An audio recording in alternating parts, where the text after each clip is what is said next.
So this is the KHOODEELAAR television channel being broadcast only on the internet. And this is part A,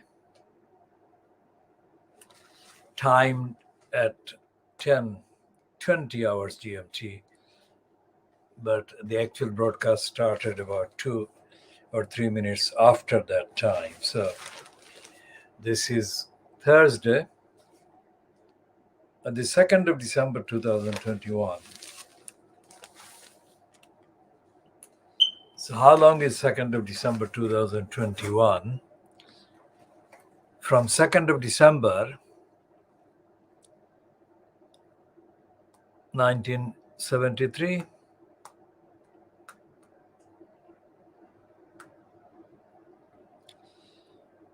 this is calculating the 7th of December.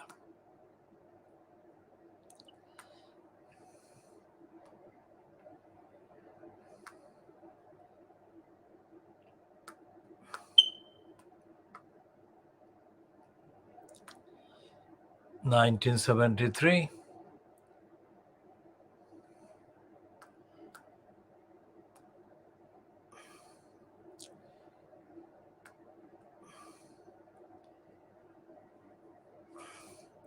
It's 48 years. So 7th of December, 2nd of December, that is today's date, 2nd of December, not 7th, 2nd of December 1973. 2nd of December 1973 to 2nd of December 2021. That is 48 years.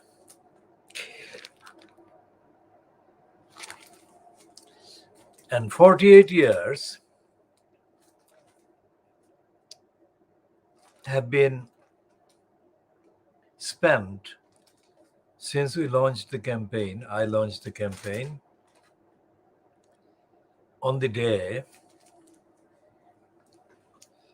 in effect, called the Sylhet, Bangladesh Friendship Society.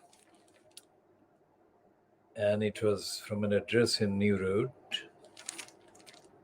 That campaign publications began about Sylhet, Bangladesh Friendship Society. On the 2nd of December, that was a Sunday, 1973, the Sunday Times Color magazine, as it was known at the time, the Sunday Times Color magazine, 1973, the 48 years ago. Color was a new addition to publications. And the article that the Sunday Times Color magazine contained on that date, 2nd of December 1973, is this one.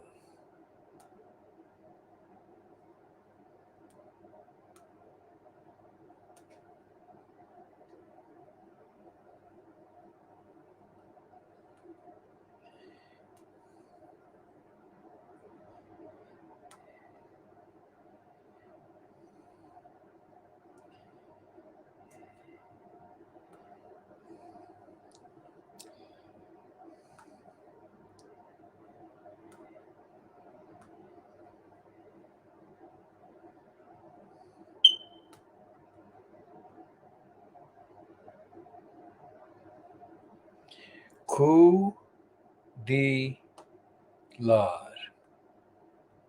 Now, KHOODEELAAR is a Siloti word, the Siloti language word that I have applied as a positive statement of action. KHOODEELAAR television channel is part of the KHOODEELAAR campaign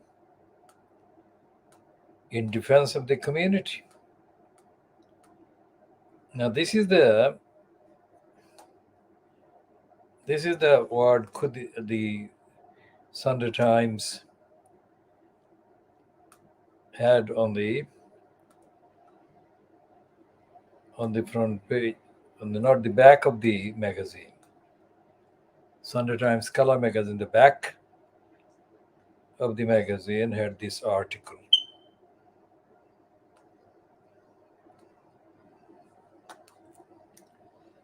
This is the article, "The World Beyond the Curtains." So that was the Sunday Times color magazine on the Sunday, the 2nd of December 1973. Now, I had a maternal uncle who was younger than me, but was very close to me in terms of social actions that the two of us did when we were in the village, before he left the village for London, and I then later joined him. So it was New Road, London E1, 1HE, where he would come, and I'll use his name, the kind of family name, not the formal name, because the family name would be easily recognizable. That's the article. And his name was Mona, M-O-N-A, Mona. And the Mona is a kind of single name that is common among the subcontinent and in the Arabian kind of countries, and in Persia as well. So he would bring the Sunday newspapers for me from the shop in Commercial Road, just next to Hazel Street, now where there is a kind of eating place now. Used to have the convenience shop and newsagents owned by a Jewish man who is, of course, passed away. And his shop was later bought by many people until it was bought by the current owner, who is a Pakistani person. And the Pakistani person immediately scrapped the newsagents and made it a restaurant of sorts. And it is between the Hazel Street and Cannon Street Road. And my kind of maternal kind of relation, Mona, he used to live in Kinder Street, which has been now kind of scrapped, that street, which is off the Cannon Street Road on the one hand, and the Rampart Street on the other. At the end of the Rampart Street, on the one side, which is facing the Rampart Street, the Kinder Street, Kinder. Kinder Street faced the Rampart Street, and Kinder Street then went on to join the Cannon Street Road. So my uncle Mona used to get up on the Sunday very early, and he would go to the shop in the Commercial Road owned by the Jewish man, and he would buy all the newspapers, Sunday newspapers.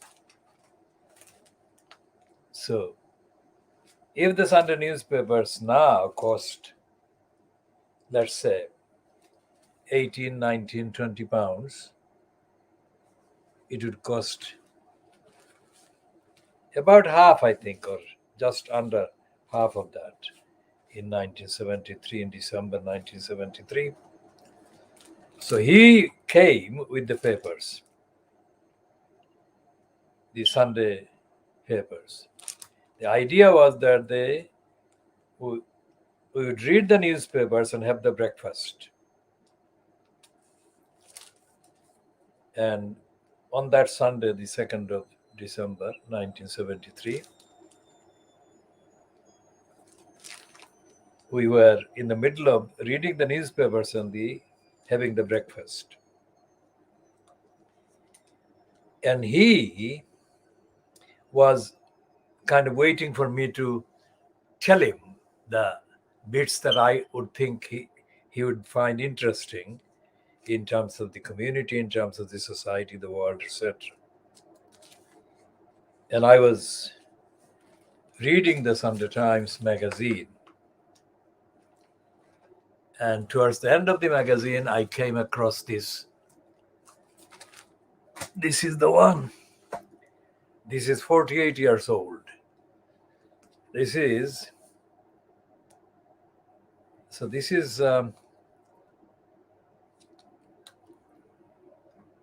I have been carrying this for 48 years. And this was a piece that was not a random piece. It was not a kind of anthropological reference to a particular part of the East End of London. It was an intentional anti-Siloti, anti-Muslim piece written about or against the people of Bangladesh coming from Silot and living in the Brick Lane area. 48 years on, this article is still there and it is absolutely unmistakable as an intentionally written piece to demonize and distort the identity of the Siloti people. Now, Silot, of course, is not part of Bengal, but it was part of Assam until 1947. So there was a referendum held just before the 1947, August 1947, deciding as to where Silot would be as the formal British colonial occupation ended, or was due to end in August 1947. So to put it briefly, the people of Silot in the referendum voted the majority in the number, the majority of the people in Silot. Just a short majority, not a huge majority, Silot people opted to remain part of a Muslim majority area, which soon became East Pakistan because of the religion. And the rest of Silot remained in Assam, which is still there in India, India's province of Assam. Now, the Siloti people for the duration of the period of Silot as part of Assam, or politically led the politics of the province of Assam. So the Silotis were leaders, political leaders. I know that because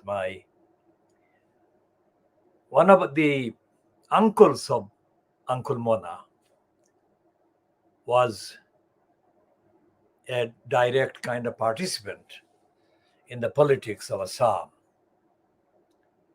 His name was Arman Ali Chaudhry. Arman Ali Chaudhry was directly engaged in the politics of the what then was the Muslim League, and the Muslims more Muslim than Muslim League, if you like. And Arman Ali was active against the British, along with Zakir Hussain, Dr. Zakir Hussain, who later became a leader of the Indian state, Indian Republic. So I saw pictures of Arman Ali Chaudhry with Dr. Zakir Hussain and others in our village. And Arman Ali explained how he was kind of returning from this place or that place, etc., etc. This was happening before the August 47. The pictures and the recounting. So the leading political and social activists in the then Assam included my family members, if you like Arman Ali Chaudhry. So for me to read the Sunday Times, The World Beyond the Curtains article, saying that the Silatis are socially and politically backward, personally, it came as a complete, absolutely unbelievable shock, because my family had members very prominently active in the politics of Assam. And not far from our village was the village of Badeshwar, where a number of prominent activists, political activists, came from. Assam political activists came from Badeshwar. And our village was Chandrapur, and there was not very far from one another. So when in December 1973 in London, I read this piece, The World Beyond the Curtains, and then it began denouncing the Silotis and understating the Silotis.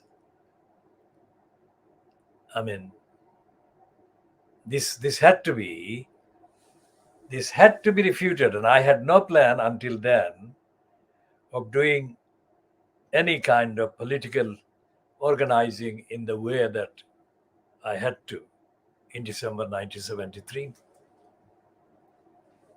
Arman Ali Chaudhry was not only a political activist of the highest kind of level, but he was also a scholar and a leading scholar in Sylhet, because he was the teacher in the Sylhet government school. I mean, our family had kind of dozens of people in various positions, but this one, in the context of the Sunday Times article, I had to focus on this one, for example, in my reassessment of my own backgrounds and my origins. Arman Ali Chaudhry was the only Muslim in the whole of Assam, if not beyond Assam, who was a scholar in Hindu, in the languages, say Hindi and Sanskrit especially. And he was the teacher, main teacher of Sanskrit and linguistics and languages at the Sylhet government school.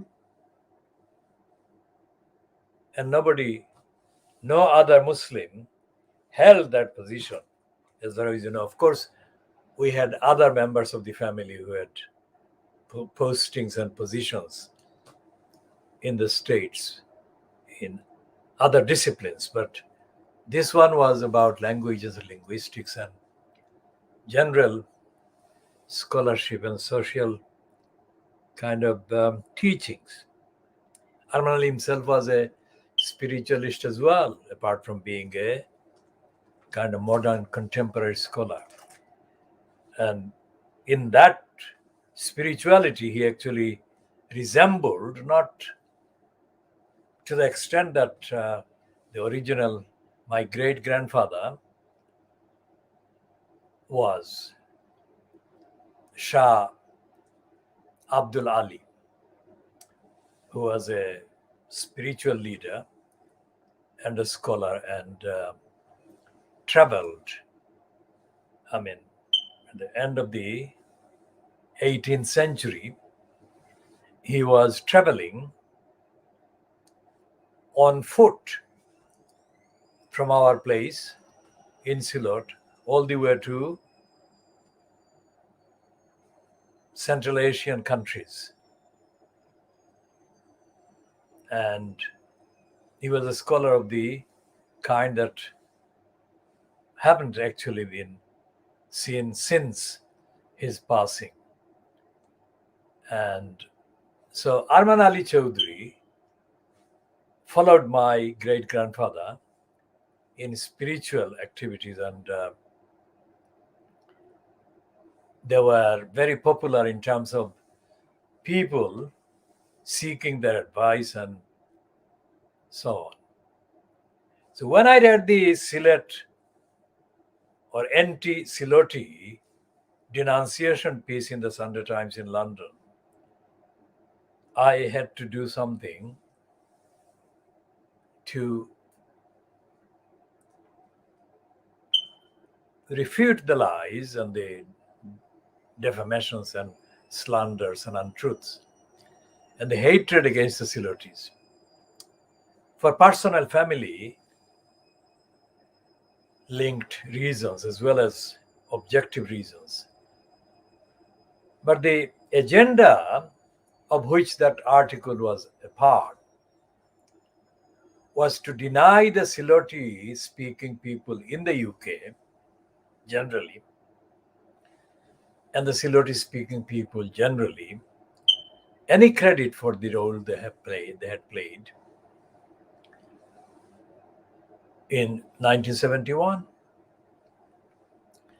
It actually said that non-Siloti people, Bengalis from other parts of the UK, had to come to the Brick Lane area and to persuade the Silotis to help or support the cause of the Bangladesh independence in 1971. Absolutely untrue. It was the Siloti speaking people that led the campaign for the Bangladesh independence movement. How do I know? Because my own father was a leading organizer of the campaign based in the UK and based in the area, and my father was living in New Road. And he organized literally hundreds of people in many ways, every respect that was necessary. So the Sunday Times piece was actually intended to attack the Siloti speaking people in the UK and to deny the Siloti speaking people's absolutely unique, unparalleled contribution to the international cause for raising awareness and therefore support for the independence of Bangladesh from the united kind of existence called Pakistan. And as I said before, not this morning, but my encounter or my engagement or my kind of controversial kind of confrontation, let's say, evidential, intellectual, ethical, moral, and factual, my confrontation with Zulfikar Ali Bhutto in the 1960s in Dhaka was unique and remains unique because I am the one who actually confronted Zulfikar Ali Bhutto years before 1971, and I defeated him in the debate. Nobody else has ever anywhere confronted or faced Zulfikar Ali Bhutto, let alone defeat Zulfikar Ali Bhutto anywhere. And because of my own kind of lack of selfishness, if you like, I have not been emphasizing this event that took place in Dhaka in the 1960s. Zulfikar Ali Bhutto was, and his entry on the, wiki entry, etc., etc. Zulfikar Ali Bhutto is praised as one of the more intelligent kind of politicians of his generation. And he was formally educated, and he was an academic, University of Southampton, where he was a lecturer in law. Well, he faced me after he returned to Pakistan and was a member of the cabinet of Zulfikar, Field Marshal Ayub Khan, who had appointed him foreign minister. And Bhutto was sacked by Ayub Khan. Not long after his being sacked by Ayub Khan, Zulfikar Bhutto arrived in East Pakistan in Dhaka as part of his campaign to set up a popular movement that would challenge Ayub Khan. And Zulfikar Bhutto was by all means, by all accounts, very charismatic, and his personality was very attractive to the most of the political people. So that is what he capitalized on. And he arrived in Dhaka and he stationed himself at the Intercontinental Hotel, which was not far from the Institute of Engineers, which is not far from the complex which houses the various courts, Supreme Court, etc., in Bangladesh now. So at the meeting, Zulfikar Bhutto was basing his appearance at the rally, at the gathering at the Institute of Engineers.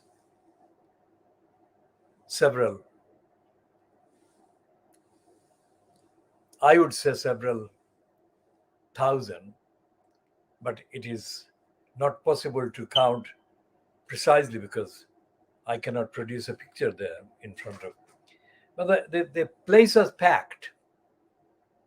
And most of the people were, let's say generously, under 40 years. Most of them under 30 years. And the idea behind Bhutto's appearance there, that was his, let's say, launch appearance. And Bhutto appeared with the assumption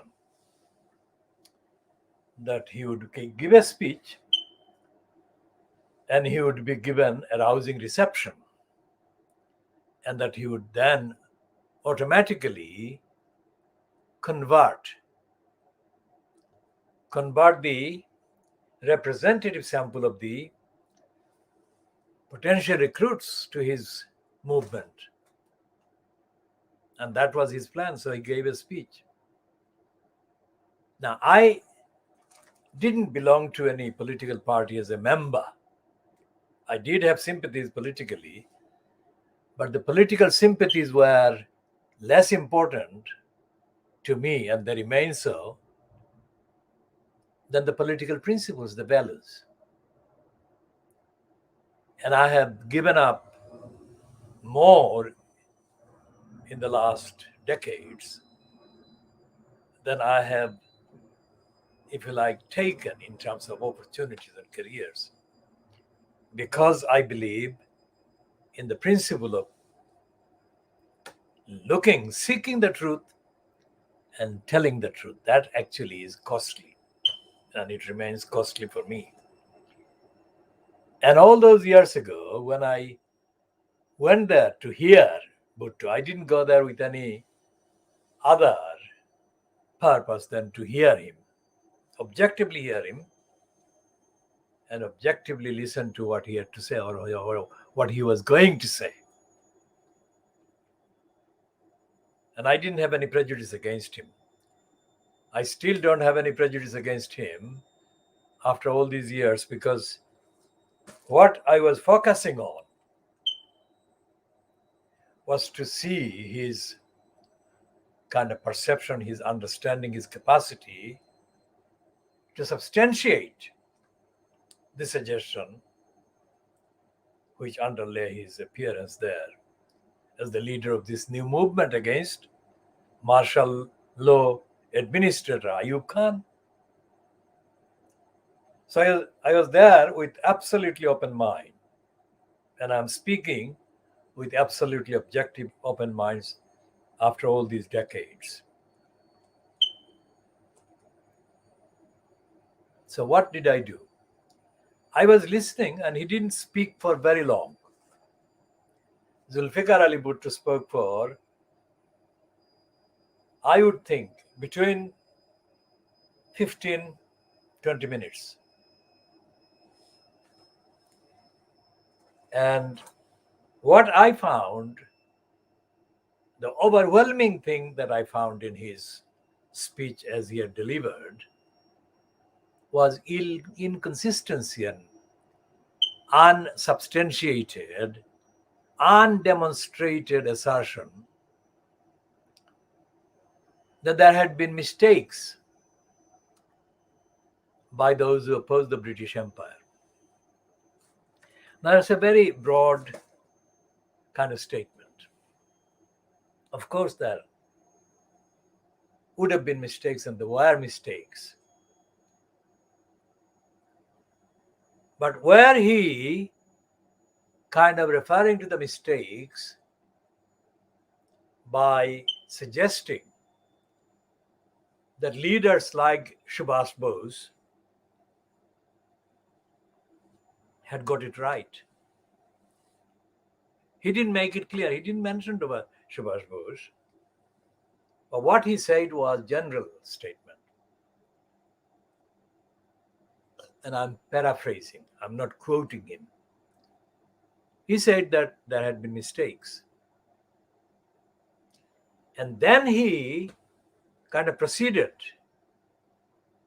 irrationally, because he had not named, he had not substantiated the mistakes.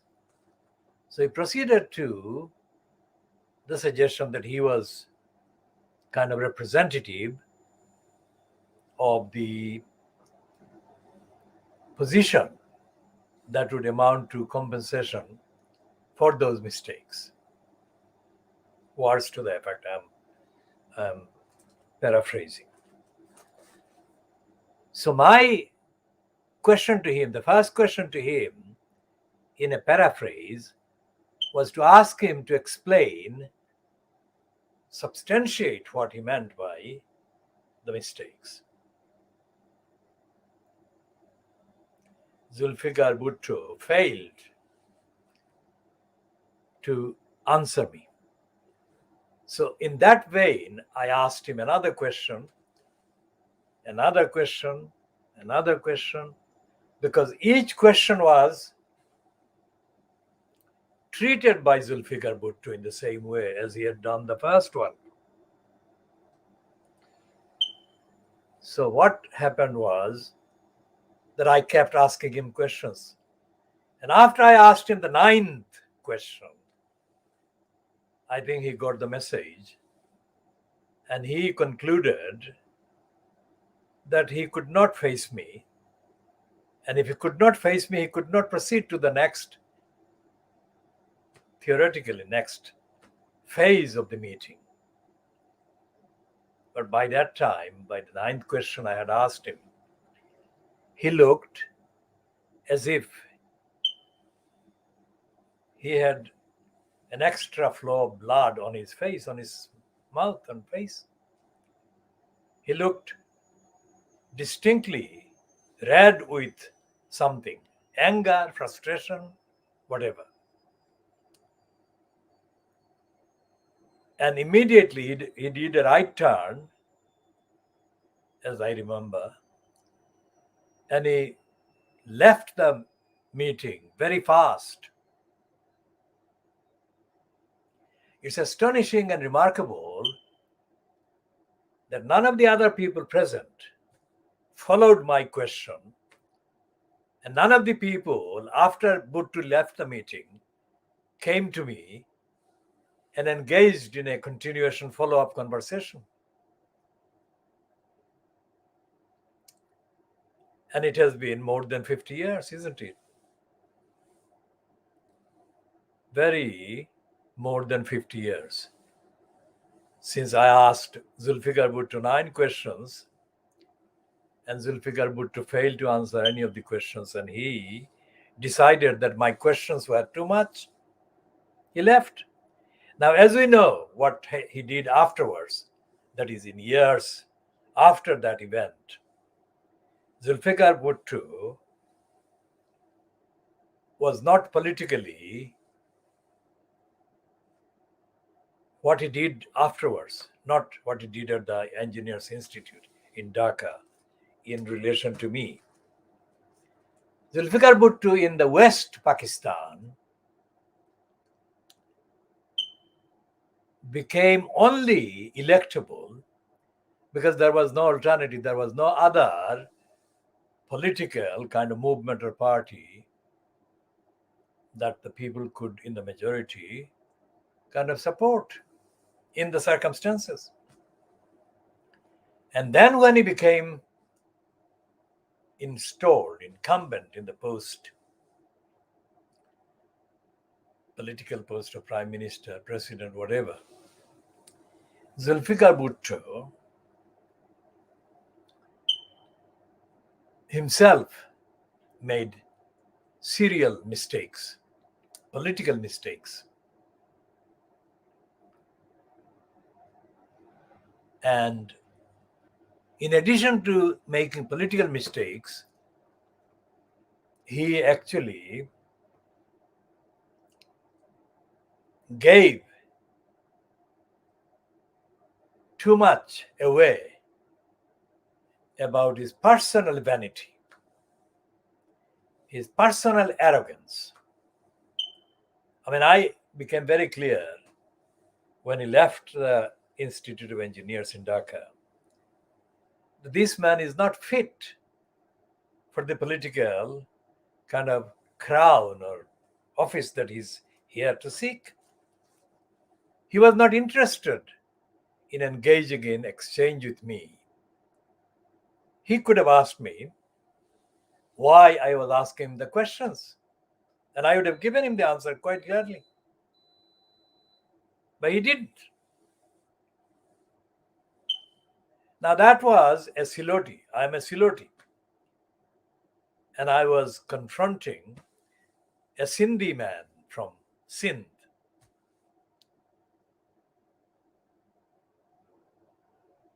Now, if Bhutto had survived,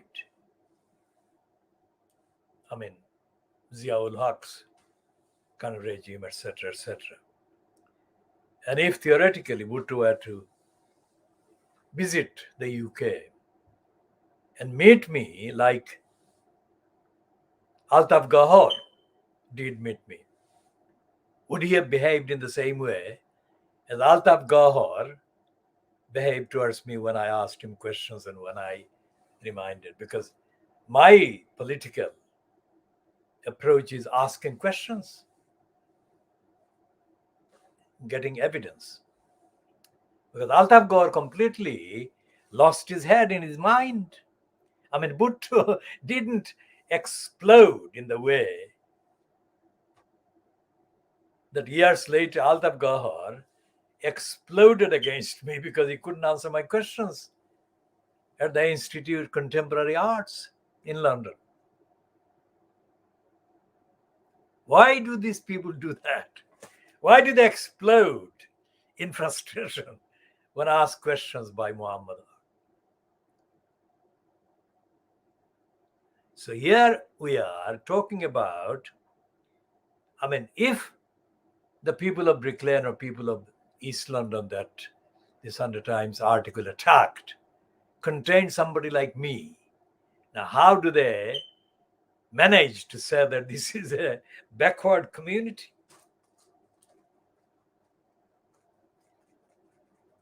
On the evidence, my records stand as having deflated Zulfikar Bhutto, the most, well, at the time, that is in the 60s, he was praised as the smartest politician in Pakistan. So I deflated him in Dhaka. I deflated him without throwing a stone at him. I deflated Zulfikar Bhutto without taking resort to any violence whatsoever. If I could do that, and if I came from Silot, how did the Sunday Times article manage to portray the Silotis as backward, illiterate, uncultured, and eating banana plants? So that's why I and my uncle Mona, we decided to mount the campaign, and I remember seeking the support of some others. But the support of the others that I did get was done with great difficulty. Anything to do with the moral height of an argument,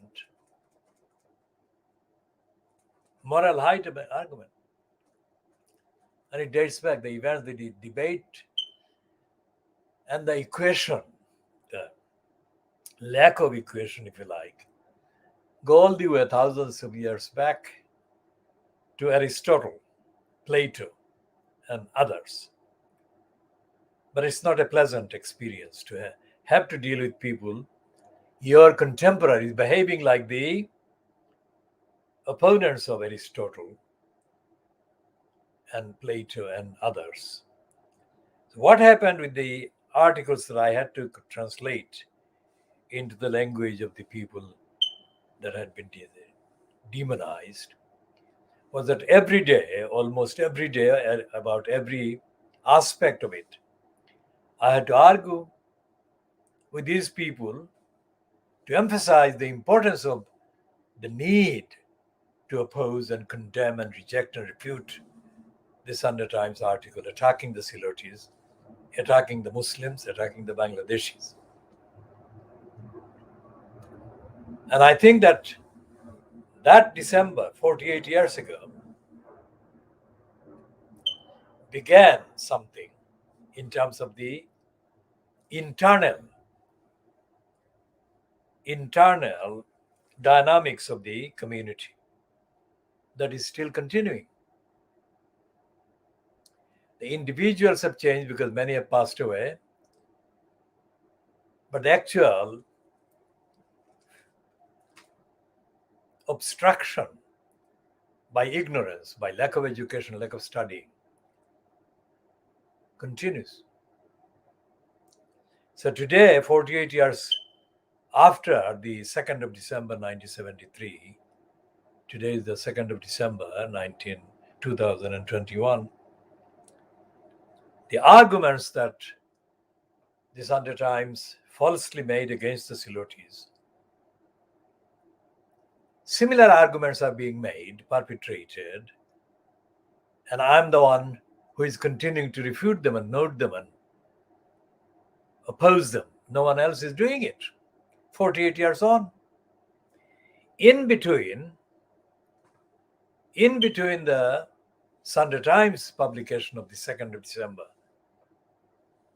1973 to now, of course, many similar actions have to be organized. One of the most significant actions, but not the only significant actions, has of course been the KHOODEELAAR campaign that was conceived 20 years after the December 1973. So it was 20 years, which is 2003.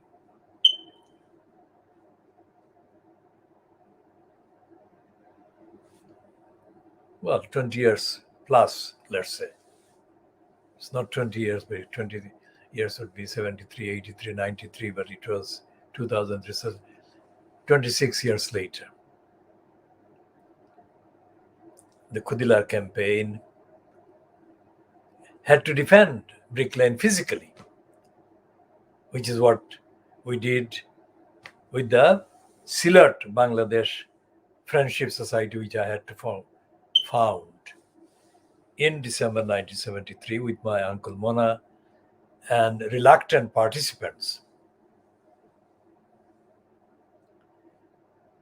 Now that has been, the 48 years have been the only continuous movement, if you like, in terms of defending the community, defending the Silotis, defending the Bangladeshis. There is no other campaign, let alone movement, that is comparable to this, being organized by anyone. What there have been, and the beneficiaries may think that they have been too crafty and clever. They haven't been. There have been parasite outfits. Parasites have taken advantage of the fruits of the campaign, the movement for the defense of the community started in December 1973 in this context. We had other campaigns that had been ongoing for a decade before that, but this one. So the identity of the community, combining anthropology, ethnicity, religion, background, etc., etc. The identity, the long range identity and defense of the identity of the community has been kind of grabbed at. Parts of the identity, parts of the results and the outcome and the products of the campaigns that I have been maintaining have been kind of pocketed by parasites. Parasites who have become couriers. They've become councillors and they have become members of parliament or candidates. They won't recognize it because they don't recognize the community even after grabbing hold of the posts. So they don't know. They are in posts, but they are completely without any awareness of what posts they are in.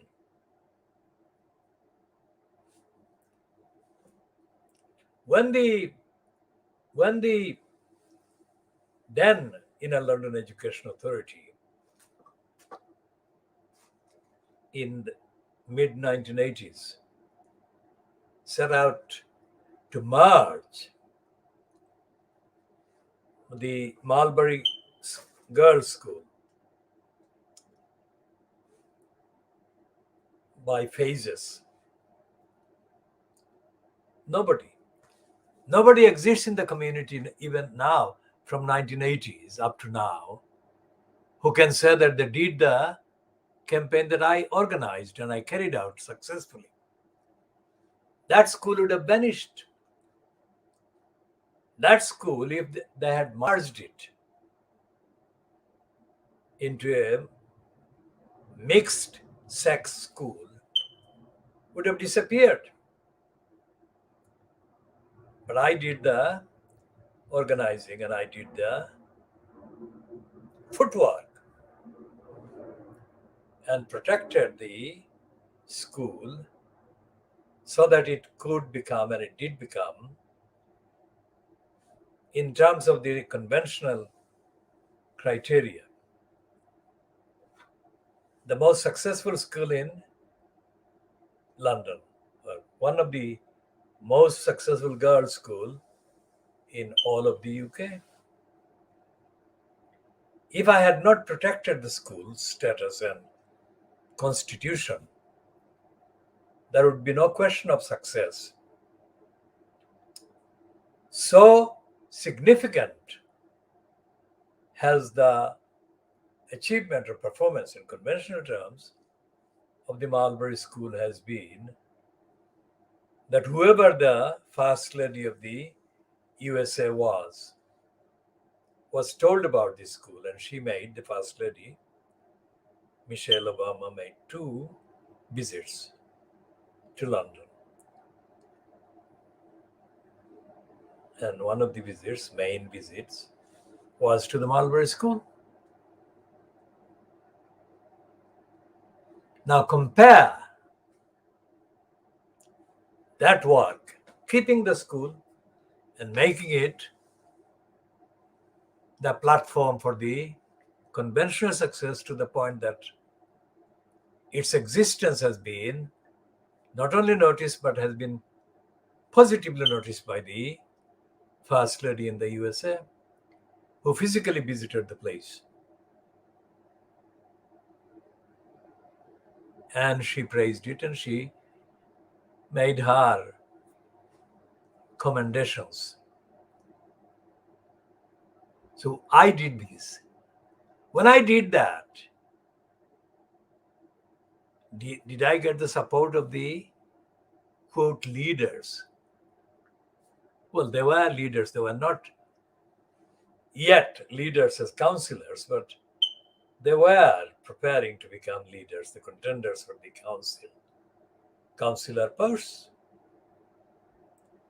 Not only did they not support me, but they actually acted as prostitutes. They got bribed by the leaders of the Inner London Education Authority. And they went around, these prostitutes, saying to people, parents, that I was about to visit or I had already visited, for the purpose of collecting signatures against the proposed alteration of the structure and the nature of the school. So these prostitutes were paid £25,000, according to my reports, 2 prostitutes who both became councillors later. But they were paid £25,000 to go around the community in Tower Hamlets and to say bad things about me. Not because I had actually done any bad things, but to invent vague bad things. They did do that. So what happened? The result was they failed because I had already successfully collected the minimum number of signatures of the parents, who spontaneously, based on my kind of explaining to them what the implications were, they actually supported the petition, and the petitioner duly submitted in 1987 to the then UK Department for Education, which was at that time in the Margaret Thatcher cabinet. Nothing to do with Margaret Thatcher. We just gave it formally. The petition submitted to the Department for Education, which was fronted by Kenneth Clarke. Again, we had nothing to do with Kenneth Clarke's personal politics or Thatcher's personal politics. This was a local school, and the local parents were mobilized by me, and we submitted the petition, and the Secretary of State formally accepted the parents' objection to the proposal by the Inner London Education Authority. So the Marlborough School remained a single-sex girls' school, and it remains one now, and it is still one of the conventionally defined high-achieving schools in all of London. So this is me, the same person that had actually engaged or questioned put 9 questions to Zulfikar Bhutto in the 1960s. So I was doing the 60s, 70s, 80s. So the second or third calendar decade, let's say. So I was continuing. So I continued the same set of universal values based actions when I organized the defense of the community against racist attacks, both in 78 and in 1993, 94. One was about the racists nearly murdering a teenager in the commercial road. And a few months later, in demanding justice for the 11-year-old child called Nasima Begum against the London ambulance service failures and the Royal London Hospital. So these are some of the activities that took place successfully, because in the case of Nasima Begum's being neglected by the London ambulance service and the Royal London Hospital, two things happened. One was the then Secretary of State in the name of health, Virginia Bottomley, was shifted from that department as a result of the pressure. And the second is that there was a incomplete inquiry into the behavior of the London ambulance service, but it did vindicate our campaign. So this was all happening in Tower Hamlets, with me organizing against state, local state, regional state, state actions, and getting vindicated and succeeding. And the next one came in the big kind of size of the campaign, was the campaign against the government over the Crossrail hole they were plotting to dig in Brick Lane. Remember? In 73, in December 73, the Sunday Times had already dug a hole in Brick Lane against the reputation of Brick Lane, against the identity of Brick Lane, against the honesty and integrity of Brick Lane and the area adjacent to Brick Lane. So it was targeting by the state, targeting by the media, the same community. So all the benefits that the self-serving couriers, parasites, claiming to be seeking careers in the name of the local community, all the parasites, let's say in the last 48 years, they've got their careers. But what have they got to produce as defending the community? And the community needs to be defended even more than it has been so far, because internally, within the community, there are many injustices that are taking place. One of the main injustices that goes unmentioned is the sexual abuse of children, mainly girls, not exclusively girls, but mainly girls being abused by members of the family or within the family settings in the community. Grave injustice being done to these girls. And this is something that there is an absolute silence about. Well, I'm not silent, but in terms of effecting change, I would not get the signatures from these people. Because every single innocent supporter signing a campaign petition against the sexual abuse of children in the community will have a same number doing the opposite. So we shall be talking more about all of those.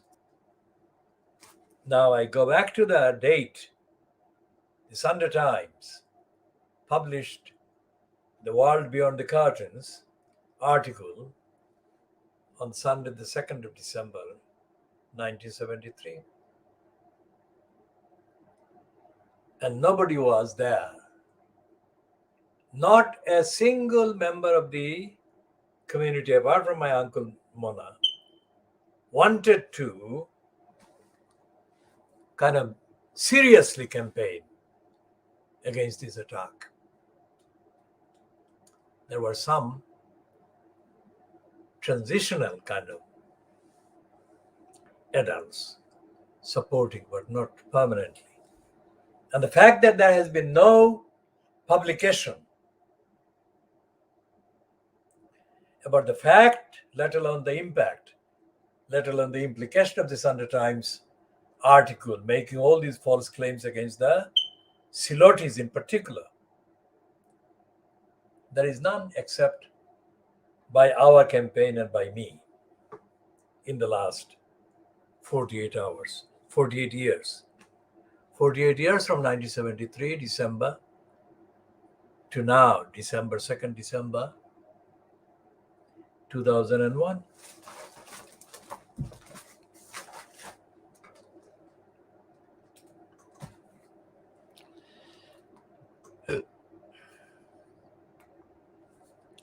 So let's look at the entry on the results in the internet about who is talking about the Sunday Times attack on the Silotis in Brick Lane.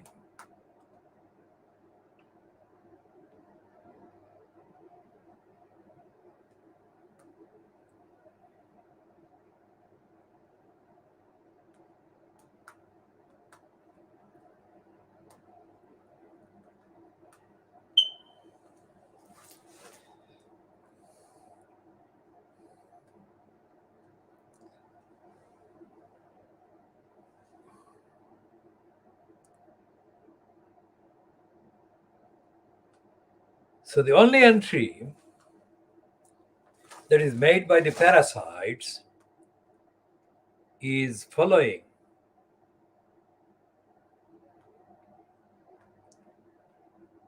the entry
So the only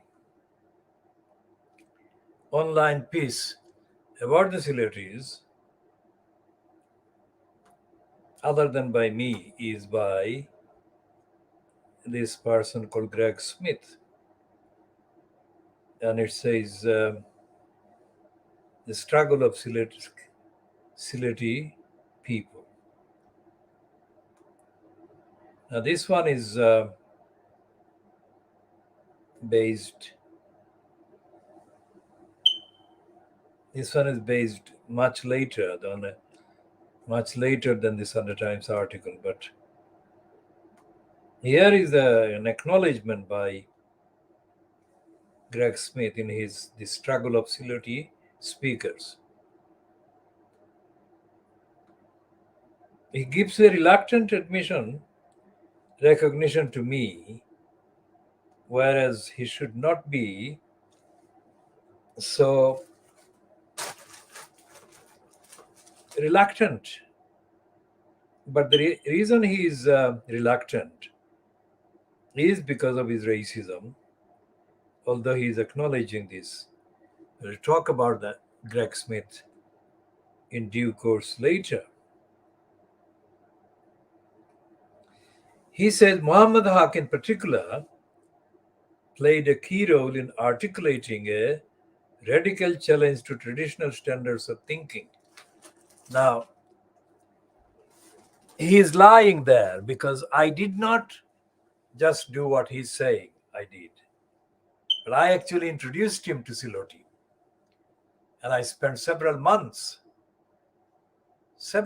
of unique tutoring about Siloti and the context and the history and everything. And his acknowledgement is completely untruthful because he's mentioning certain individuals. That is saying the 1980s, mid-1980s, that would not even now know what he's talking about and what they were being given credit for.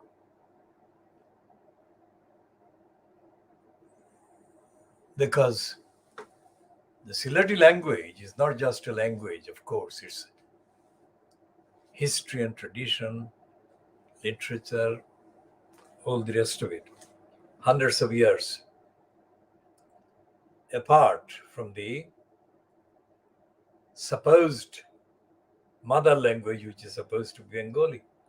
Nothing could be further from the truth. Sileti has got independent identity, and that is one of the reasons why the independence identity of Sileti is one of the reasons why somebody made the decision, whoever that was,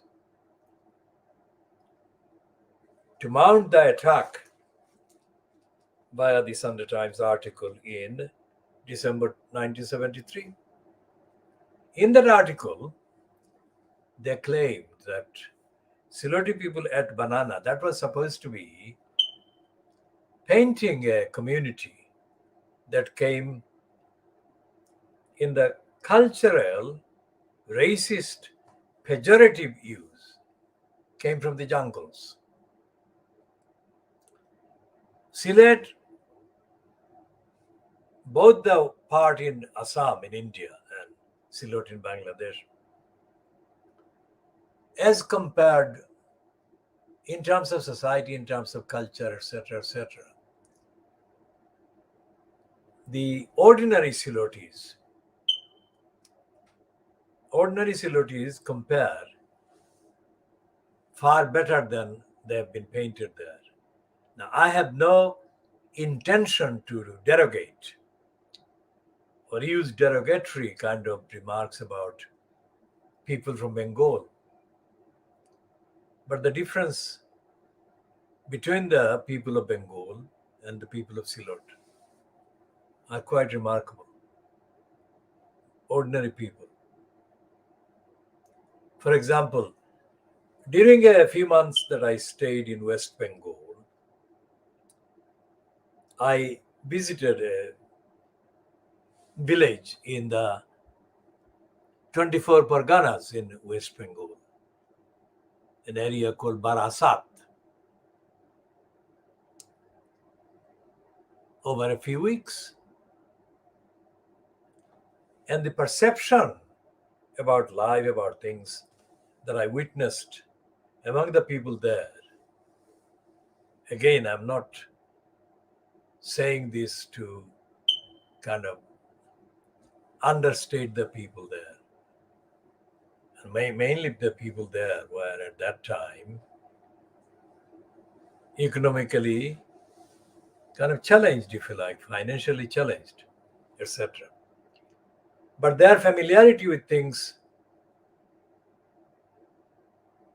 that, as compared to the familiarity with things in the village, my village, back in Sylhet, was absolutely remarkably different. Yet if anyone believes the description of Sylhetis as contained in the World Beyond the Curtains in the Sunday Times of 2nd of December 1973, anyone believes any of that would think that the people of the village in the Barasat area would have been kind of describable as, let's say, at a level which is comparatively higher than the people in Sylhet that I come from, the Sylhet village or villages. That's not the case. And Barasat is not far from Calcutta itself. Not very far from Calcutta. It is a bit away from Calcutta itself, but not very much.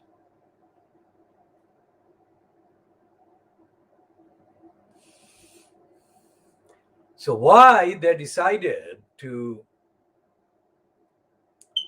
paint the people in Brick Lane as being Sylhetis and being Muslims, and also, astonishingly, they said that the people of Sylhet or Sylheti origin people in Brick Lane area didn't support the Bangladesh independence cause in 1971. Why did they do that?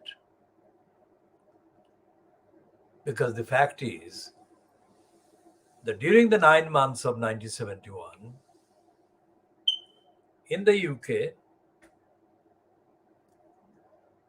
the main people mobilizing support for the cause of Bangladesh were Sylhetis.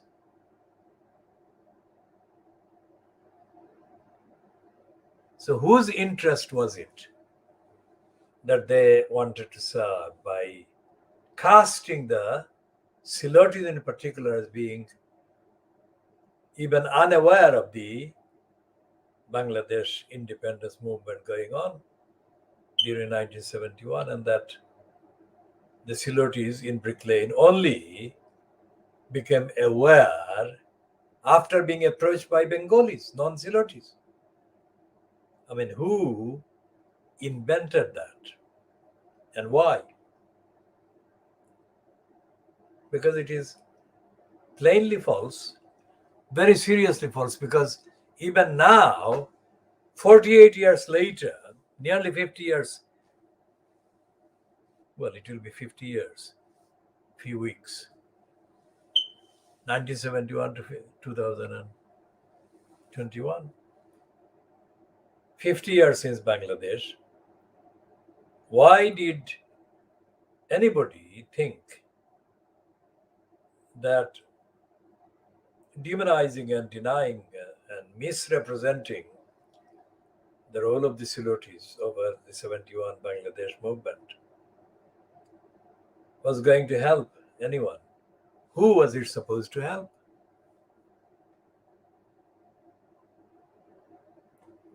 I mean, one of the beneficiaries from such a lying propaganda would be, of course, the people who wanted to create disunity among Bangladeshis generally.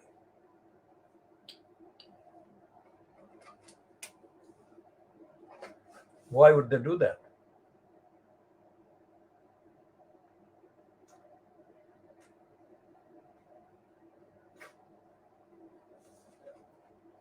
And the disunity was not aimed on the evidence of the contents of the lies that were contained in the Sunday Times article. This disunity among the Bangladeshis was not going to cause or contribute any beneficial image to India or to Pakistan.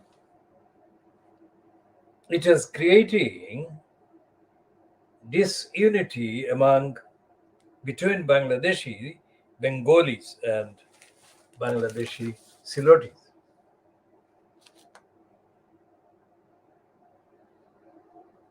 Which is why I founded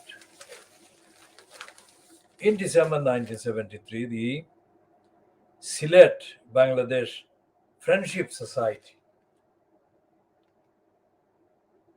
so that nobody could take advantage of the hatred spread through the Sunday Times and incite any violence or any conflict between Silotis and non-Silotis in Britain. And the theme remains absolutely at the center of the work that I've been doing for 48 years in this context. Now, as all records go, the fact that there was a racist attack in 1970. There was a racist attack in 1970 in Stepney, where a Siloti speaking restaurant worker who was returning home from work in a restaurant was stabbed in Stepney. And he died.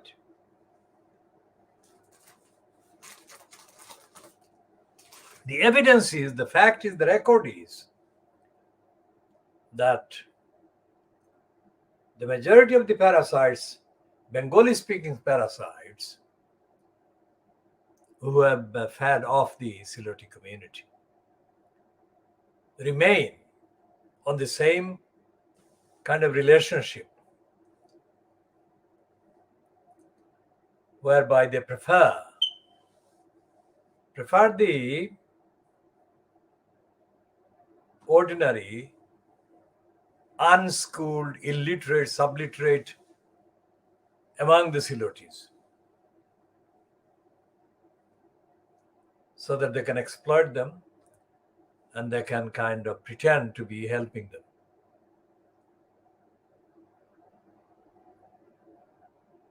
So these are the criminals that are among the beneficiaries of the kind of idea, of the emergence of the idea or the image or the caricature that the Silotis are not as dedicated Bangladeshis as the non-Siloti Bengalis. Now, in the last 48 years, let's say, since the Sunday Times article, there have been quite a few Bengali-speaking non-Silotis appearing in Tower Hamlets and seeking employment and seeking positions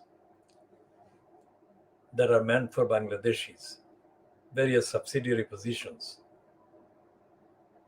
But not one of them, not a single one of them in the last 48 years, it's not a short period, has raised or acknowledged any reference to the Sunday Times article. So we shall be talking more about this month, and we shall challenge anyone who disagrees with the evidential update and analysis to come forward with evidence, clear evidence as to where anyone did raise the significance and the record and the fact of the Sunday Times magazine attacking the celebrities of Brick Lane, the Muslims of Brick Lane, at all.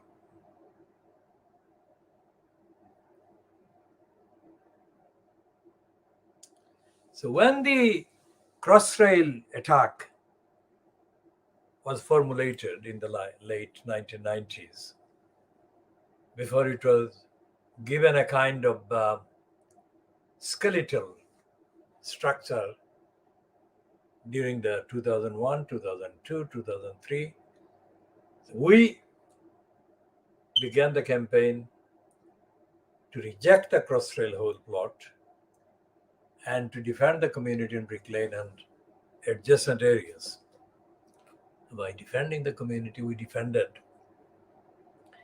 and we have been defending, and we are defending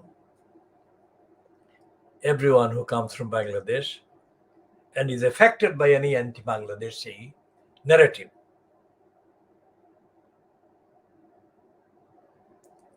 So we defend the homes, we defend the right to work, we defend the right to housing, we defend the right to schooling, we defend the right to welfare benefits, and the right to exercise the common freedom that is available to the other people in the wider UK society. It's our campaign. For example, the most recent attack on the Bangladeshi linked part of the East End, based in Brick Lane, is of course the Truman Brewery's attack. Now, the fact that this attack has been officially kind of criticized, allegedly by supporters of the ordinary community, doesn't equal anything like succeeding in stopping the Truman Brewery assault. And that's the difference between the work that the KHOODEELAAR campaign has been doing and does, and the other campaigns that I have outlined, that I have been mobilizing and organizing. You make a token noise,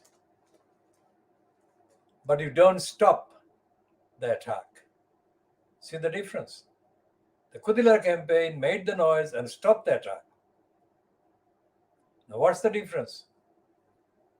Why did the KHOODEELAAR campaign succeed and these others claiming to be campaigning against the Truman Brewery, they are not succeeding? What is missing?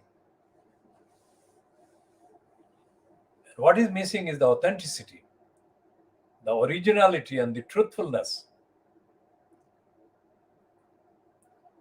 There are quite a few parasites operating in Brick Lane in the name of the community. These parasites include some of the parasites that actually had taken the side of the Sunday Times article attacking us. Because in 1973, when we mobilized the attack against the attack of the Sunday Times, some criminals, they are biologically Silotis or Siloti origin, but they have been brainwashed. They're mental slaves and worse. These mental slaves and worse still around. Quite a few of them are still around, 48 years on.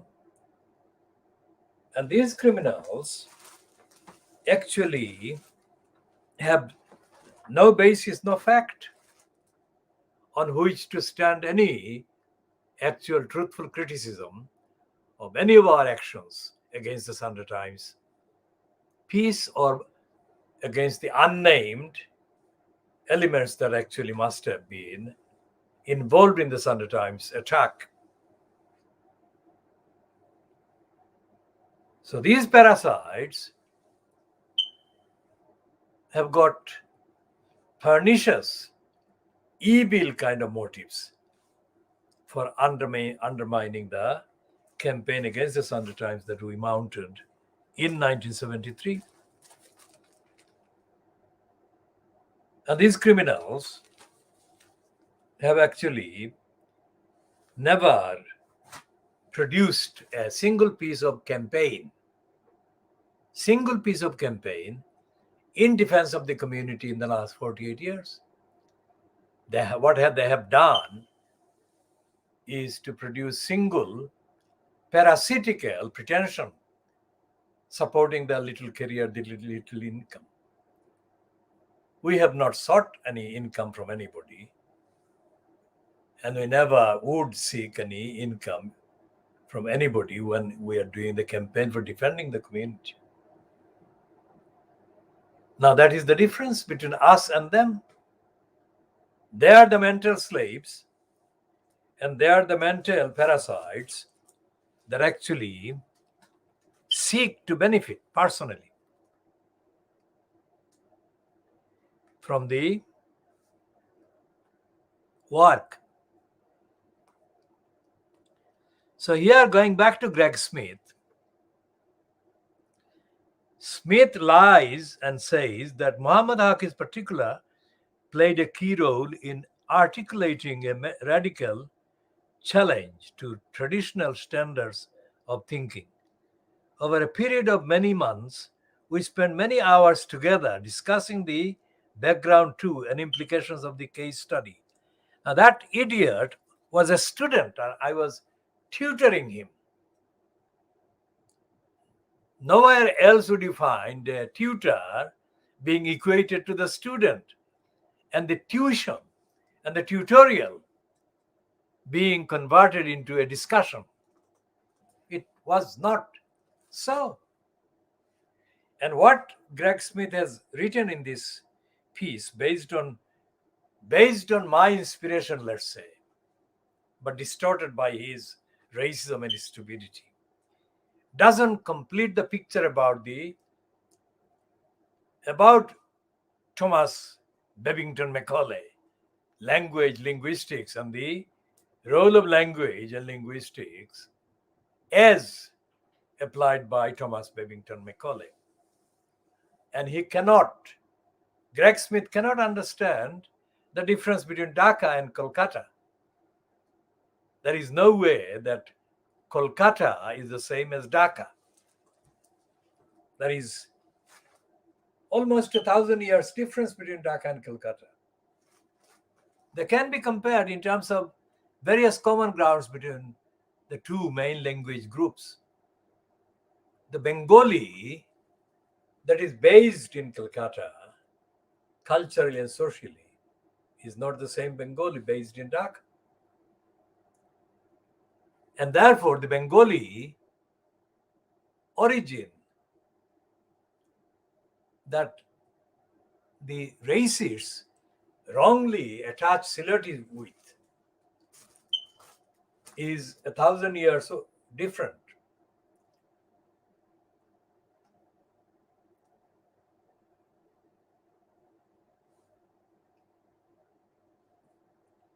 There is this complexity in Macaulay's reference to Arabic and Urdu and Sanskrit and Hindi. I mean, Macaulay is, of course, Macaulay starts from the contemptuous position that English is the natural language of the world. It is not. And Macaulay also pervertedly suggests that all the other languages in the world that have existed long before English as we know it or as he knew it came into existence at all, are longer running than English has been or English will be. And there is no intrinsic, particular, unique quality as a language that English, as Macaulay saw it or kind of understood it, as compared to the other languages of the world. So all of these factors I went through in my tutoring of Greg Smith. But Greg Smith obviously has made himself kind of the CV, the point that he made academically, because he was doing the study of the languages under other races at the Institute of Education at the University of London. While I was tutoring him from outside, I was not doing that from a post in the Institute of Education in the University of London. Now, what Greg Smith has done there about the struggle of the Sylheti people is that he has taken the kind of emotional heading, but left out the substance. So we shall be talking about that more. And what the Sunday Times article did was, of course, 100 times worse than the errors and mistakes of the piece by Greg Smith.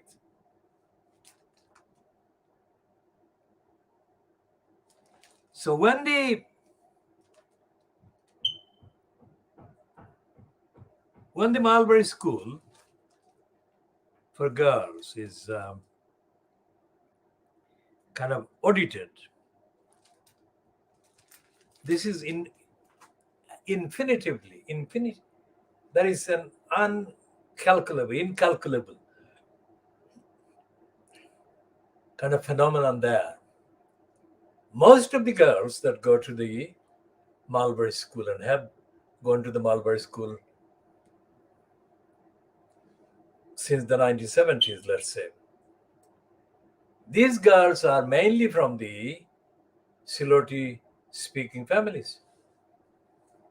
And if you ask them, those that have actually gone through the schooling at Mulberry School and got the quote good results and got jobs, etc., etc., if you ask them,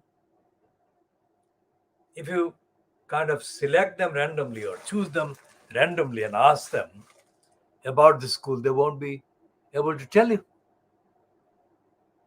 because they've been mentally brainwashed. They've been given the facility to get quote conventional results, etc., etc., but they have not been given the knowledge about society, about the community they come from. So, for example, they've got teachers in that school, Mulberry School, teachers from various backgrounds, including quite a few from Indian background, Bangladeshi. I don't know about Pakistani, but there could be. I don't know at this stage because I have no direct connection with the school's administration management now. But when I was doing the campaign to defend the school from the kind of conversion that was being attempted by the Inner London Education Authority, I was just out of the Inner London Education at that time, because the Inner London Education Authority effectively had actually been ceasing as an organization because of the other plan to scrap the Greater London Assembly, of which the Inner London Education Authority was a constitutional part. But when the campaign against the ILE's proposal was ongoing, I had a couple of meetings with the racist woman who was the head teacher of the Mulberry School. And she was racist, she was ungracious, ungrateful, totally in kind of lacking in gratitude. Because if I hadn't organized and mobilized the parents opposing the proposal, then the school had been lost. And no amount of money, absolutely no amount of money, if somebody was paid to protect the school, no amount of money would be able to stop it. Even if there were £1 million invested in stopping the proposal, they wouldn't be able to. So my work, as always, was doing priceless things for the community.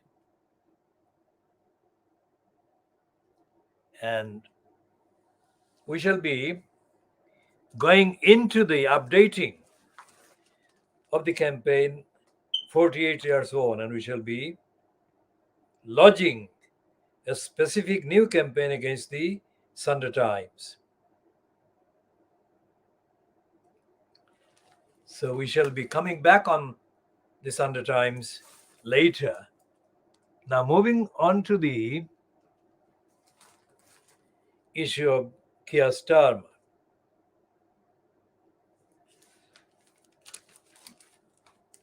Let's check what the private lie is saying about K Starmer.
If you look at the contents, of the kind of online streaming versions, so-called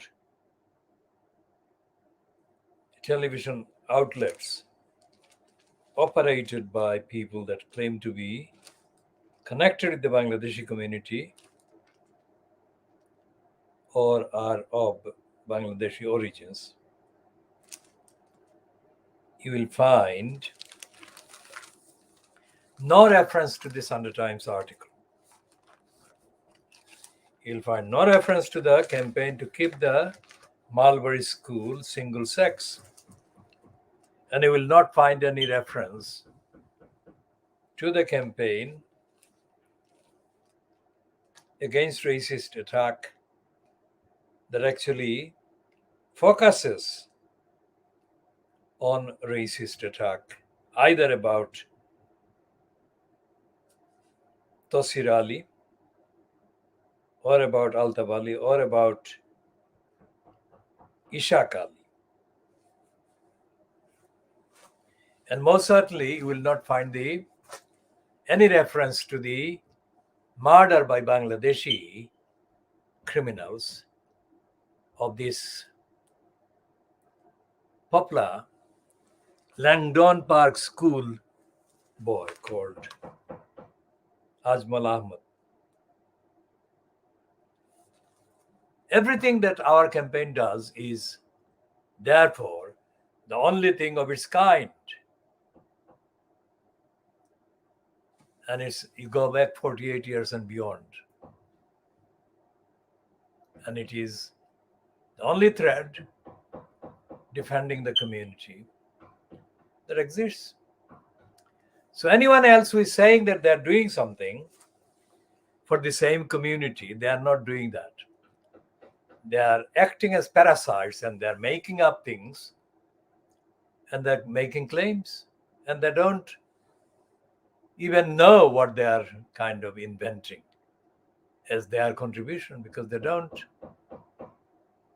get the facts and they don't have the facts and they don't understand the facts and they don't understand the community.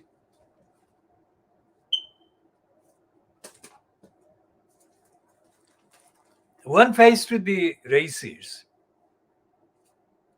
these parasites completely change their kind of language and their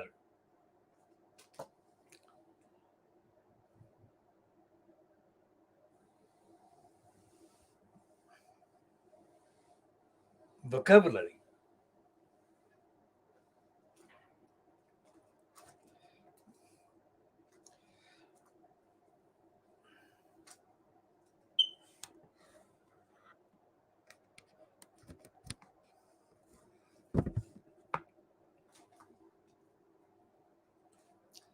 So what they have been doing in these so-called media outlets are churning out emptiness after emptiness after emptiness. So we shall be talking about those case by case in due course. Now, going back to the council, the Hrs council, that is supposed to be an elected council, what do you find? As we said in the last kind of few weeks as an update, there have been Bangladeshi origin councillors imposed in the London Borough of Hrs Council. In order to find out what they've been doing, if they've been doing anything at all, the simplest way to start is to ask them to produce evidence of what they have been doing. For example, have they been doing anything against racism in the council? If they have been, where have they been doing it? The opposing, that is. How have they been doing it? The opposing of racism, that is. We want them to produce publicly written documentary evidence of contemporaneous kind of activities by them in relation to each and every racist action. Let them publish them. Did they have meetings? And if they have meetings, what were the proceedings in the meetings? We can help them by saying that they have never, ever been opposed to racism, these parasites. How do we know that? Because there has been no mention of a single councillor risking, let alone actually losing, risking their career because they took on the racist leadership of the Labour Party. There is no record. So similarly, when Sylvie Bermann was murdered 20 years ago, let's say, in London E3, Bow Island area, three criminals were jailed connected with his murder.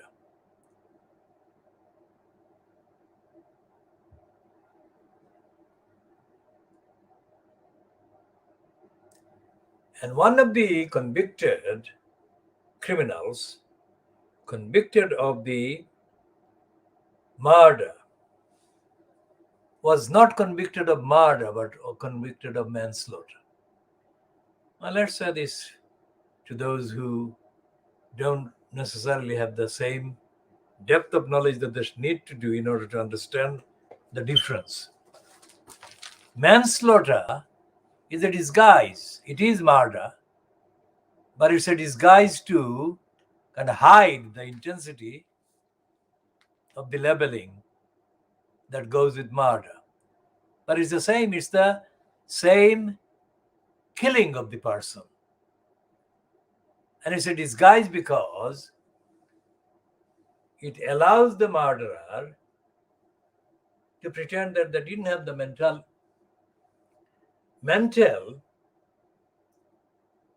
kind of attitude or intent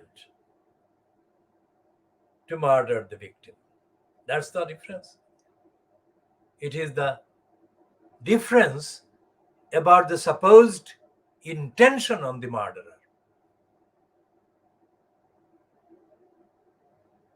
It's not the difference between the death. There is no difference because the person has been murdered, has been killed. There is no difference in that fact.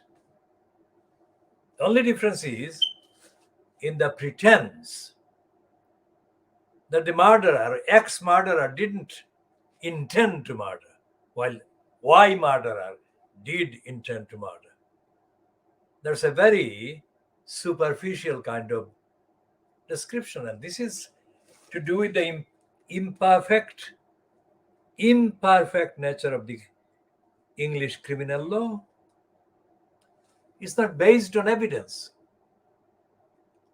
English criminal law is not based on evidence. Repeat, it's not based on evidence. It's based on supposition. It's based on prejudice. It's based on presumption. It's not based on evidence. Think about that.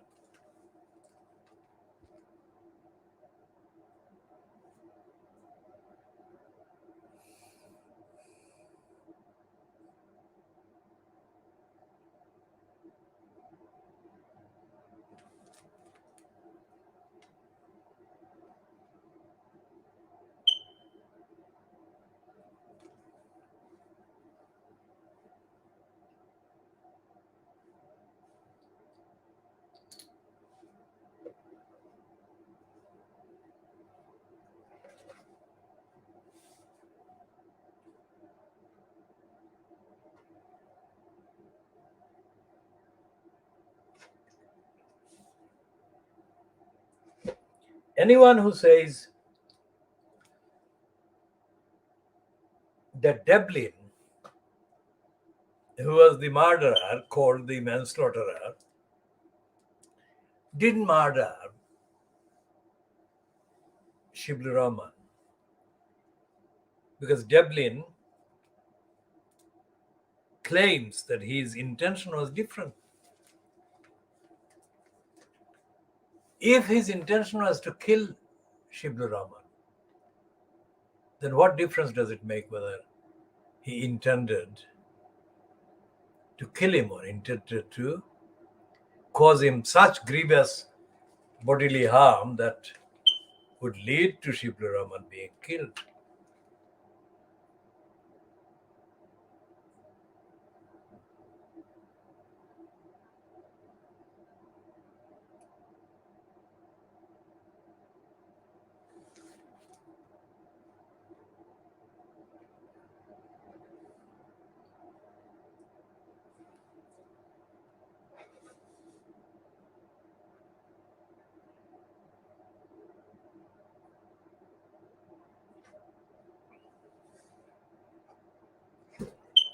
So when it became known, somebody who let on that Ian Devlin was working there, somebody who did that obviously didn't want a real campaign to develop. because the piece by Ted Jury that was published in the online version of the Independent in June 2016 about Ian Devlin working, that wasn't followed by the necessary amount of substantial kind of criticism of the Tower Council, let alone any action being taken by the campaigners against the racist head teacher at the Ian McCarter School, where Devlin was given the job. There are a lot of incidents, if you like, of various Labour Party connected individuals being involved in contradictory utterances about the murderer and killer of Sylvie Bermann. So, again, none of the people that took a real part in any aspect of a campaign against the murder of Sylvie Bermann has been a Bengali. Think about that. And it goes on.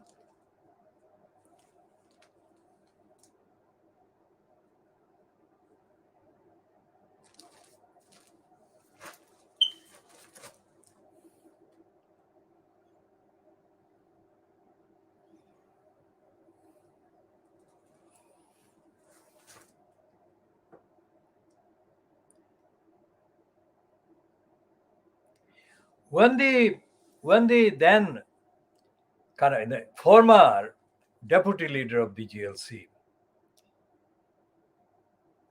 John McDonnell, is seen or heard or is reported as issuing an endorsement about Diane Abbott, first thing that has to be remembered is that he is not a black person.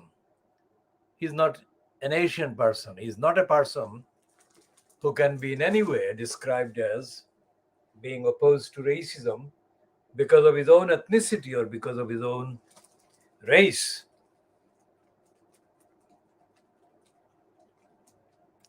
And yet, it's Diane Abbott who is being certified by John McDonnell in the New European, which is racistly edited and racistly written and racistly produced so-called pro-European publication. When John McDonnell is quoted in similar way, endorsing Afsana Begum,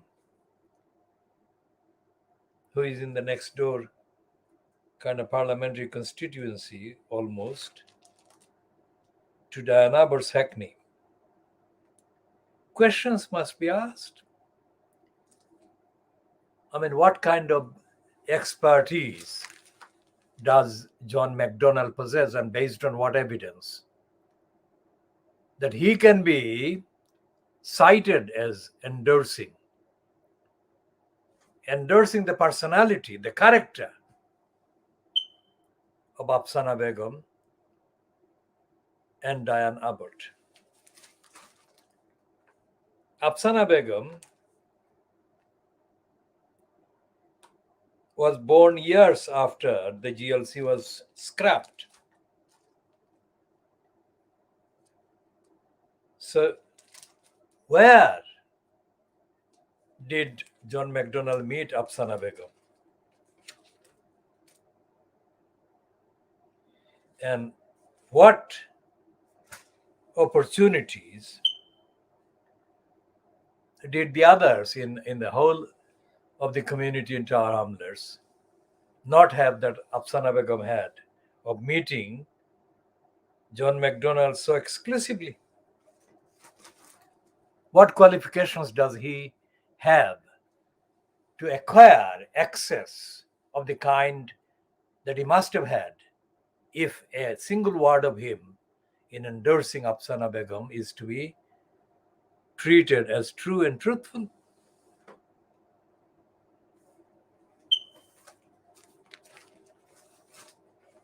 As we have said on the facts, apart from the fact that Diana Abbott, quote, married a really African man called Thompson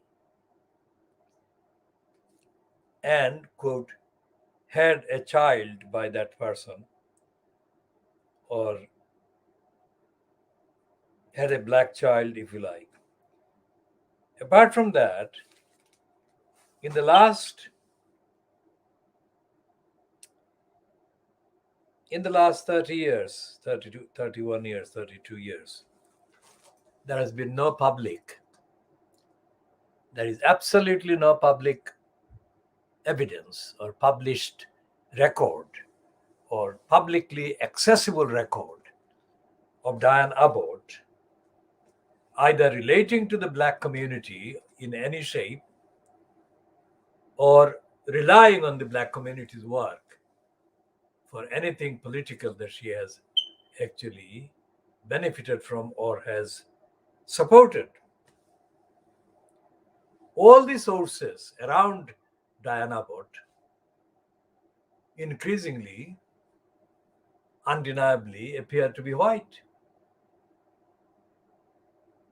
I mean, we have no objection to her having white connections.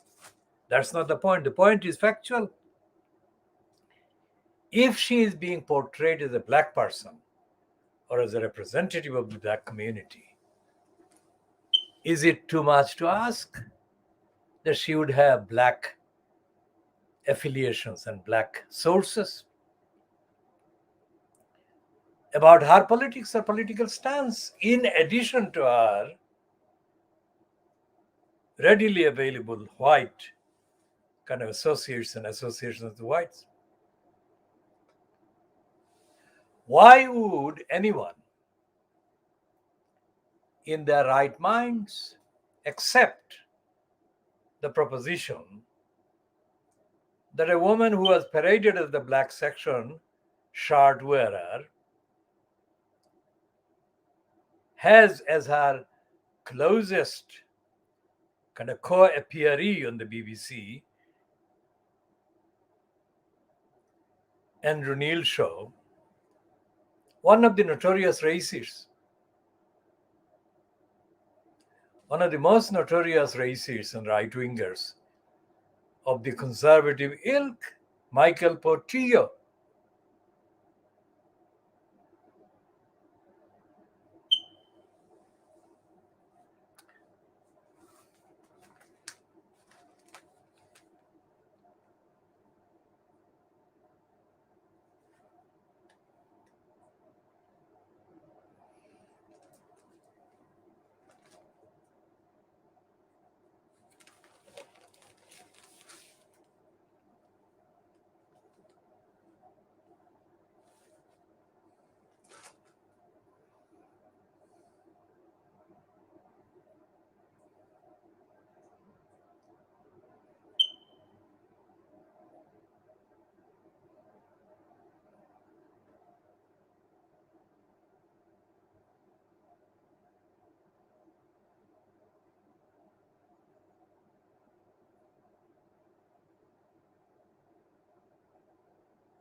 So you have in the UK Parliament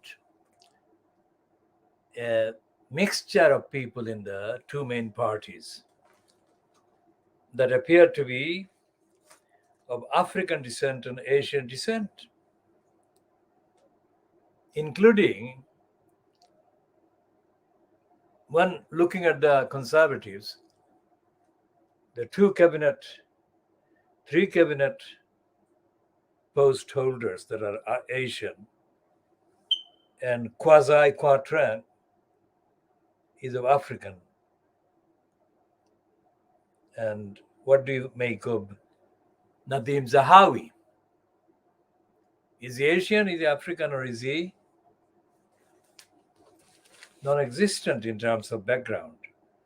What about Sajid Javid, who has denounced being a son of a Muslim, and he has denounced being a Muslim or distanced himself from being a Muslim? That is not what Rishi Sunak has done. Sunak has not distanced himself from being a Hindu. Sharma has not distanced himself from being a Hindu. And Priti Patel, of course, has not disowned her Hindu Gujarati background. And whether they distance themselves from their religious faith group origins, these members of parliament in both Labour Party and the Conservative Party, what are they doing? What are they doing about racism? Because none of them, not a single one of them has actually made a stand against racism. Not a single one of them in either Labour Party or in the Conservative Party. Either in the House of Parliament, House of Commons, or in the House of Peers. The question is, if anyone disagrees with what I'm saying, they're welcome to send the evidence, containing clear evidence that actually constitutes evidence and proof that any of them, whoever it is, has been engaged in opposing racism in Parliament. I said that they are not engaged in opposing racism. Because when these people have been massacred, in the channel, and it is absolutely undeniable that they were massacred. And the Guardian is saying that there are claims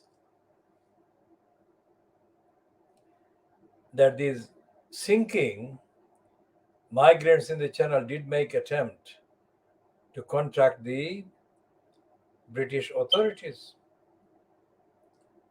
The British authorities are, of course, denying that.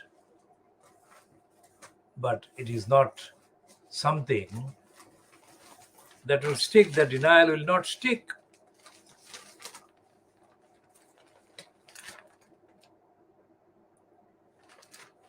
And the Guardian today also running this piece about the treatment of this man from Ghana who has been denied return to the UK after he went to Ghana to bury his father in Ghana. He's back in Britain now, but he was refused return for 2 years. Now, this woman who has written the piece is Boris Johnson's sister-in-law. Amelia Gentleman is married to Joe Johnson, who is Boris Johnson's younger brother. So let's see what this piece about Richard Amoa reads like, exiled for 975 days, how the Home Office turned my life upside down. Richard Amoa went to Ghana for his father's funeral and found himself barred from returning to Britain for 2.5 years. Like other victims of the Windrush scandal, he is owed compensation. But what will he actually get? Now, this sentence, like other victims of the Windrush scandal, is stupid. This man is from Ghana, and he was not a Windrush generation, anything. Now, this article, byline to Amelia Gentleman, who is married to Boris Johnson's younger brother, and has been showered with dozens of awards for her journalism. But she's a racist. Because in this piece, there is no reference to racism. There is no reference to human rights. There is no reference to the UK's actively breaking international treaty obligations. So he's not like another victim of the Windrush generation. He's a victim of racism by the British. And the way Amelia Gentleman has described the Windrush scandal by the Home Office, the hostile environment, doesn't make the behavior or the policy or the conduct racist. It paints the racism as botched behavior, bungled behavior, incompetent behavior. Essentially, they are not only those things. Those things do apply, but essentially, the behavior of the Home Office is most centrally racist, colonialist, imperialist. And yet, Amelia Gentleman's speech today, Thursday, the 2nd of December 2021, doesn't have any reference to racism whatsoever. There is no reference to rights. There is no reference to international treaties. There is no reference to the dozens and dozens and dozens and dozens of charters, agreements that the United Kingdom has been a signatory to for decades. So when Diana Abbott would appear in front of Andrew Neil alongside Michael Portillo, she would not deliver a substance. She never did deliver a substance whatsoever. Talking about substantive racist, substantial opposition to racism. So what we are going through intellectually in this country is a kind of dark age, evil age, darkness, where nothing is substantial. Nothing like the massacre of the refugees is treated substantially with substance, with kindness, with seriousness that deserve, and the way that would stop such behavior being repeated again. It is 8 days since the people are massacred. And instead of running an in-depth legal, constitutional, evidential, factual, ethical, and moral big read, none of the papers including the Guardian, is running anything like that. So they have written off these people, the victims of the massacre. But that's not the only thing. For 2 years now, since Johnson got back into number 10 with the renewed, reinforced numbers of votes, 80 plus, Fleet Street papers have been running one aspect of the campaign of hatred and hostility and denial after another. And none of the newspapers has been publishing any of that. That is, the fact that there have been wanton incitement. So it's like massacre by intentional neglect. Massacre of the 30 people, 31 people or 27 people, whatever number is accepted as the main number for the time being. Priti Patel has been in the news, propping up the image of her government, her regime, and her kind of cabinet as being very, very patriotic and doing their best to deter these bad people, the seekers of asylum, the seekers of refuge. And as the accounts now emerging show, these are very ordinary people, very innocent people. So Johnson has been in need of a massacre like that so that he could rail against the French, which itself is completely unfounded because the French have scored several political points against Johnson this week. The latest being that Macron has got quite wide publicity against Johnson, whom he has called a clown. If the international media had accepted Johnson's lies against the migrants, then they would not have been running the significant number of rebuffs against Johnson that originated from Macron.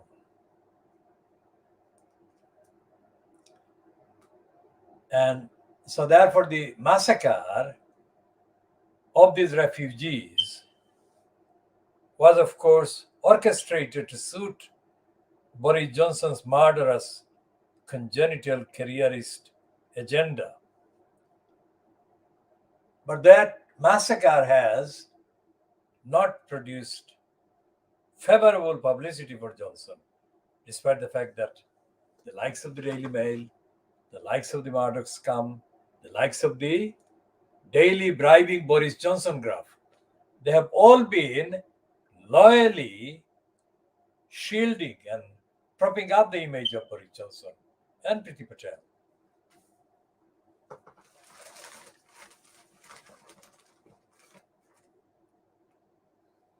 So we shall be continuing in due course because these are grave issues, serious issues at every level. And none of the press, none of the Fleet Street is actually doing justice, anything like the justice that each of the victims deserves. Each of the victims of the massacre and each of the victims of other racism, other hostility of